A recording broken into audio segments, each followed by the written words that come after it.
জয়গুরু বন্ধুরা, আমার চ্যানেলে বিউটি সিজন আপনাদের সবাইকে স্বাগত। আজকে আমি আপনাদের দেখাবো ব্রকলি ভেজে, আলু দিয়ে ব্রকলি ভাজা করব। তো এখানে দেখুন আমার দুটো ব্রকলি নিয়ে এসছে আপনাদের দাদা। আমি কিছুটা কেটেছি, আমি এখানে কাটছি বটি দিয়ে। আর এই যে আরেকটা, এই দুটো ব্রকলি আমি আলু দিয়ে ব্রকলিটাকে ভাজা করব। ব্রকলিটা ঠিক এভাবে কিন্তু কাটতে হবে, ফুলকপির মতো এভাবে ছোট ছোট করে কাটতে হবে। কেটে আমি এতে দেব জিরে ফোড়ন শুধু। তো আমি এবার সব কেটে নেব। দেখুন আমার কাটা হয়ে গেছে ব্রকলি, দেখেছেন সুন্দরভাবে কেটেছি। ঠিক এভাবে কিন্তু কেটে নেবেন। তো এটাকে আমি সুন্দর করে এবার ধুয়ে নেব।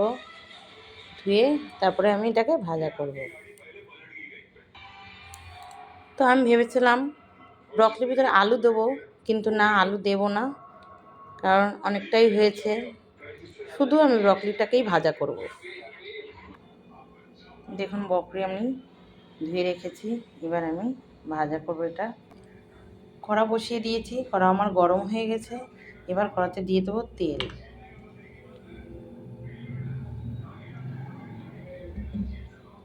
তেল একটু গরম হলে আমি দিয়ে দেবো জিরে ফোড়ন। এখন আমি ব্রকলি দিয়ে দিচ্ছি।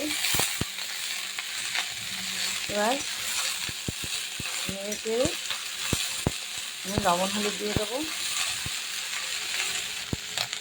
আমি নিয়ে দিচ্ছি লবণ,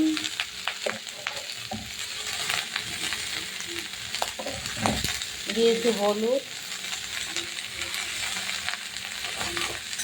একটু নেড়ে চেড়ে আমি একটু ঢেকে দেবো। নেড়ে চেড়ে লবণ টবণ আমি ঢেকে দেবো। দেখুন বন্ধুরা, ব্রকলি কিন্তু ভাজা হয়ে গেছে, দেখেছেন? হলুদ দিলেও কিন্তু সেই সবুজ ভাবটা কিন্তু থাকেই। ব্রকলিতে কিন্তু সবুজ হয়। ফুলকপিটা যেমন সাদা হয়, ব্রকলিতে সবুজ হয়।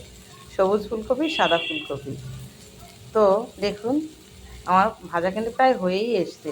কতটা ছিল দেখেছেন, কমে কতটুকু হয়ে গেছে। দেখুন আমার ব্রকলি ভাজা কিন্তু হয়ে গেছে। আমি কিন্তু শুধু ব্রকলিটাই ভেজেছি, এতে কিন্তু আলু দিইনি। তো আমি এবার নামিয়ে নেব। দেখুন আমি কিন্তু নামিয়ে নিয়েছি, দেখেছেন কি সুন্দর দেখতে কালারটা লাগছে। এটা কিন্তু ভীষণ উপকারী, এমনি ফুলকপির থেকে এই যে ব্রকলিটা, এটা কিন্তু বেশি উপকার। ব্রকলি সবুজ ফুলকপি সব থেকে উপকার।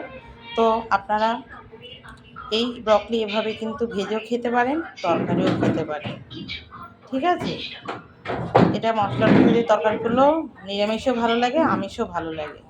তো আমার এই রেসিপিটা যদি ভালো লেগে থাকে তাহলে please please like, share, comment করতে কিন্তু ভুল করবেন না। সাবস্ক্রাইবটা করে দেবেন। জয় গুরু।